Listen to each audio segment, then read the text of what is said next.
Wandering aimlessly round my flat, bright sunshine outside, locked down inside, I felt, well, glum. Then, out of the blue, some cheery being put 3 words into my head: the reluctant teabag. What on earth? Anyway, those words stuck in my mind for 2 days and a restless night. I had to do something about it, so I wrote. I'm a reluctant teabag. I never asked to be tossed in a cold mug for a hot drink of tea. They yanked me out of the caddy and threw me in that mug as if I were a baddie, a paper-covered thug. But I have good news for you. Hip, hip, hip, hip, hooray.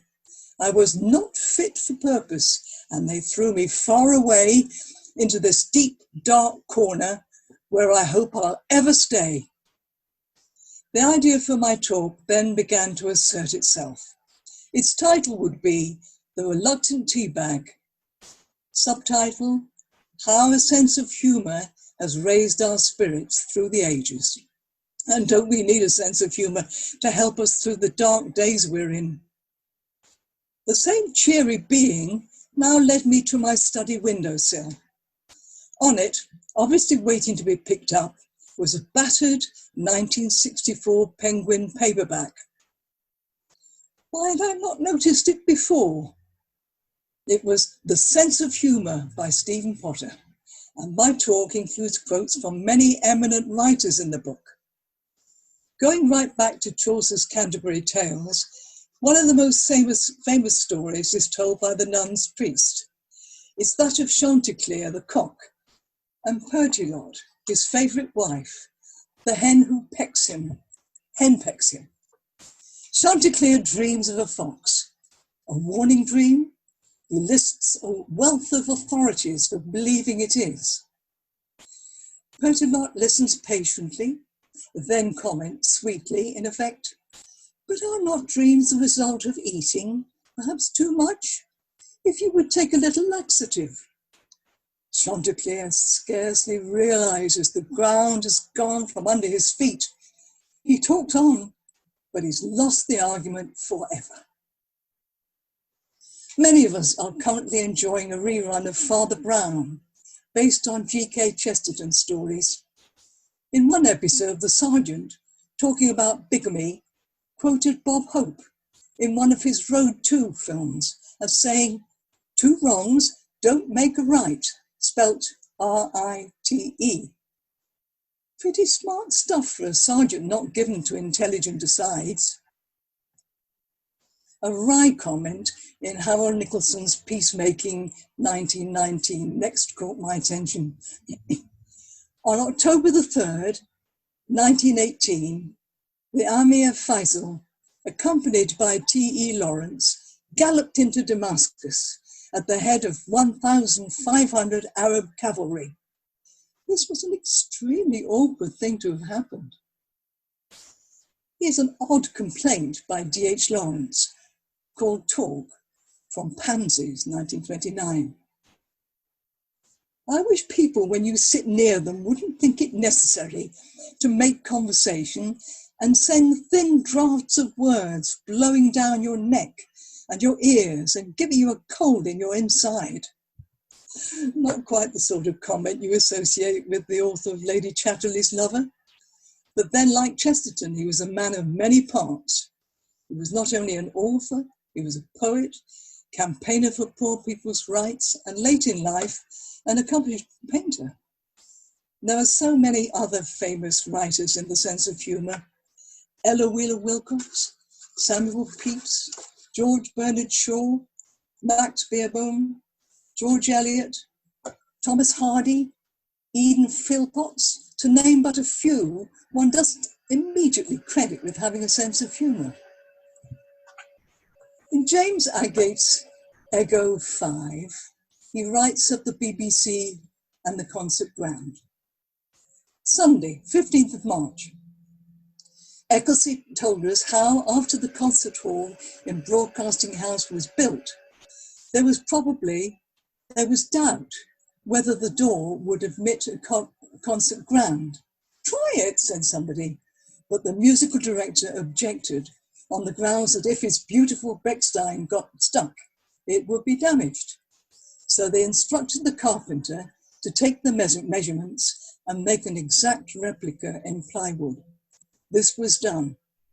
And then they found that they couldn't get the model out of the carpenter's shop. Before working for the BBC, indeed at the start of my writing career at 18, I badgered Freddie Parker, the then editor of the Chester Chronicle, into taking me on as his editor's girl. I sat at a table in the attic next to Mr. Parker's room.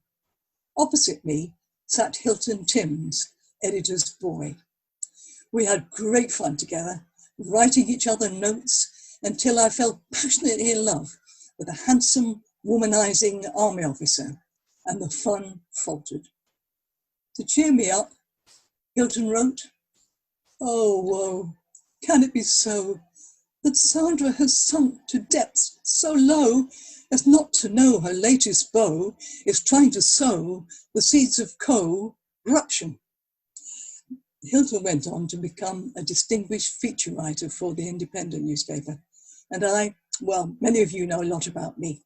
I'm trying to retire from publishing SMH books now, but as you see, I'm still writing. Like me, you will still be mourning the loss of Sir Patrick Moore. He's best known for the 700 plus editions of TV's The Sky at Night, he presented with such aplomb. Patrick was also a most hospitable and friendly man with a great sense of humour. These attributes are all embedded in the 29 poems he wrote for children within the Glade.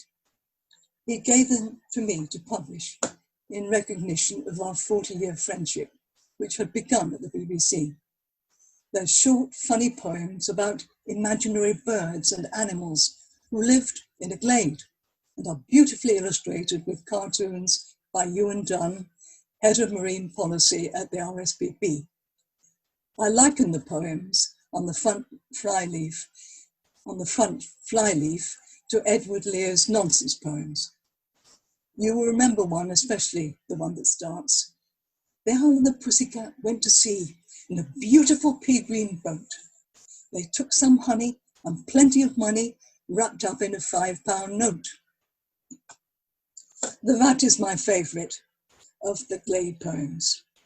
I read it in the splendour of the hall at the Worshipful Company of Stationers and Newspapers in the city, at a prize winners' gathering for the People's Prize, standing in for Patrick, who had died the previous year. I've even recited it on a P&O cruise in a large crowded bar, people falling silent to listen to his poem. I'm a very friendly rat, always ready for a chat. Yet when I start to build a nest, most people say, "You are a pest." I think this is a crying shame, and I hope that all of you will shortly take a different view. I merely want to stay at home and practice on my xylophone. Not my fault that I'm a rat. Nature's taken care of that. My next and last attempt to make you laugh is a 2008 prize-winning comic poem by a customer whose name, sadly, I have not recorded. Could you look after my parrot? I've got to dash off to Peru. I've just had a message from Lima. My husband's gone down with the flu. He won't be much trouble, the parrot, I mean. He eats beans on toast and drinks gin. His habits are dainty, he's ever so sweet, and his feathers are neat as a pin. He likes to fly free from his cage when he can, and perch at the top of the stair. I hope you can manage to keep him content. If not, he's likely to swear.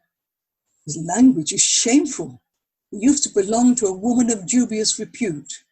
When the minister called, he was simply appalled and spilt tea down his clerical suit. But he's a good bird, I'm sure you'll find, as he snuggles up close in the bed. His beak is quite sharp. If you turn in the dark, it can sometimes connect with your head. Could you look after my parrot? until I get back from Peru. When you go to Paris for Christmas, I promise I'll have your canoe. I still laugh every time I read this poem. Wish I'd written it.